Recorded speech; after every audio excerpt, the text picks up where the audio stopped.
नमस्ते जनता, कैसे हैं आप सभी। मैं उम्मीद करता हूं कि आप सभी अच्छे, बेहतर और स्वस्थ होंगे। मैं भी अच्छा हूं। तो आज की वीडियो में मैं बात करने वाला हूं पेशेंस के बारे में, और पेशेंस तुम कैसे अचीव कर सकते हो उसके बारे में मैं तुम्हें बड़ा सा लेक्चर नहीं दूंगा। शॉर्ट वीडियो होगी और उसमें कुछ टिप्स होंगी, तो इस टिप्स को कुछ फॉलो करो। और फॉलो करने के बाद देखना कि तुम्हें अपना जो तुम्हारा पेशेंस लेवल अभी है उसमें तुम्हें कुछ ना कुछ इंक्रीज देखने को मिलेगा। ठीक है, तो बात करते हैं स्टेप नंबर 1। पेशेंस हमें चाहिए कब होता है? पेशेंस हमें तब चाहिए होता है जब हम हाई इंटेंसिटी से किसी भी इमोशन को एक्सप्रेस करने वाले होते हैं, और एक्सप्रेस करने के बाद हम ये पाते हैं कि काश मैंने थोड़ा पेशेंस रखा होता तो जो सिचुएशन अभी मेरे सामने क्रिएट हुई है वो कुछ कम हो सकती थी, उससे बेटर हो सकती थी जो अभी है उसके कंपैरिजन में। ठीक है, तो आपको अब वो पेशेंस आप कैसे ला सकते हैं उस समय? तो आपको ये ध्यान रखना होगा कि आप ऑब्जर्व करें अपने इमोशन को, उस सिचुएशन को, और फिर ये देखें कि वो सिचुएशन किस इंटेंसिटी से आपका इमोशन डिजर्व करती है। सीधा रिएक्ट करने के बजाय थोड़ा सा पॉज लेना है बस, और तुम्हें सोचना है। अब अगर तुम ये नहीं सोचते हो तो तुम्हें पता है कि तुम आज तक कैसे ब्लंडर क्रिएट करते आए हो, तुमने कितना अपना नुकसान कराया है। तो प्लीज एक बार ये भाई की बात मान के देख लेना और थोड़ा सा पोज लेके सोच लेना।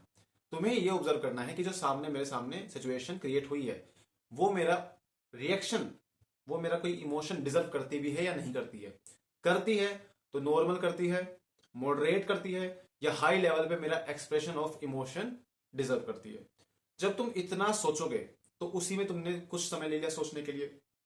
उसके अलावा जब तुम थोड़ा और सोचते हो तो तुम पाते हो अपने अंदर शांति, और तुम एक अपना दिमाग बना पाते हो कि मुझे इस सिचुएशन में रिएक्ट करना भी है या नहीं करना है, और करना है तो कैसे करना है। अब बात करते हैं दूसरे टिप के बारे में, और दूसरी टिप है तब जब तुम सिचुएशन में ब्लंडर क्रिएट कर चुके होते हो और अब तुम्हें नहीं पता कि तुम कैसे अपने आप को पेशेंट रखो या फिर तुम सिचुएशन को कंट्रोल कर पाओ। कंट्रोल तुम सिचुएशन को तब कर पाओगे जब तुम अपने ऊपर कंट्रोल कर पाओगे। और कई बार हम देखते हैं कि जब हम ब्लंडर कर चुके होते हैं, और कई बार हम देखते हैं जब सिचुएशन हमारे हाथ से आउट ऑफ कंट्रोल जा चुकी होती है, तब हम पेशेंस तो भूल जाते हैं और भी ज्यादा एक्सप्रेस करते हैं अपने इमोशंस को बिना किसी बाउंड्री के, बिना किसी लिमिट के। तो अब जब तुम देख रहे हो कि सब कुछ बिगड़ चुका है, जो तुमने चाहा था वैसा नहीं हुआ है, तो उसके बाद तुम दोबारा से कोशिश कर सकते हो कि तुम थोड़ी देर जो क्रिएट हुई है, जो नई सिचुएशन तुम्हारे सामने क्रिएट हुई है, तुम उसको भी कैसे टैकल कर सकते हो, तुम उसे कैसे कोशिश कर सकते हो कि वो तुम्हारे कंट्रोल में आ सके, जो तुम्हारे कंट्रोल में नहीं है। और तुम्हें वहां भी ध्यान देना है कि क्या सिचुएशन को मैं अपने कंट्रोल में लाऊं भी या ना लाऊं, और लाऊं तो कितना लाऊं। ठीक है, अब इसमें मेन बात, दोनों टिप्स में एक ही बात निकल के आएगी, तुम्हें थोड़ा सा पॉज लेना है और सोचना है। और ये तुम्हारे लिए इतना अच्छा साबित होगा कि तुम तब समझोगे जब तुम सिचुएशन को अपने कंट्रोल में ला पाओगे। ठीक है, और अब ये टिप्स कब तुम फॉलो कर पाओगे? ये दोनों टिप्स तुम तब फॉलो कर पाओगे जब तुम अपने साथ वक्त बिताओगे, जब तुम्हें होगा अपना ज्ञान, जब तुम्हें पता होगा अपने बारे में कि मैं कैसे सिचुएशन पर रिएक्ट करता हूं। तुम्हारे पास कितना डेटा है अपने पास एक्सपीरियंसेस का, तुम उनसे कितना सीखते हो और तुम उन्हें कितना अप्लाई करते हो उन लर्निंग्स को।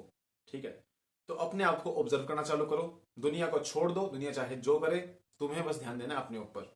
और अगर सभी अपने ऊपर ऐसे ध्यान देने लगे तो तुम देखते हो कि अपने आसपास जो सिचुएशन है वो अच्छी क्रिएट होती जा रही है, एनवायरमेंट अच्छा होता जा रहा है, लोग पेशेंट होते जा रहे हैं और बढ़िया माहौल बनता जा रहा है।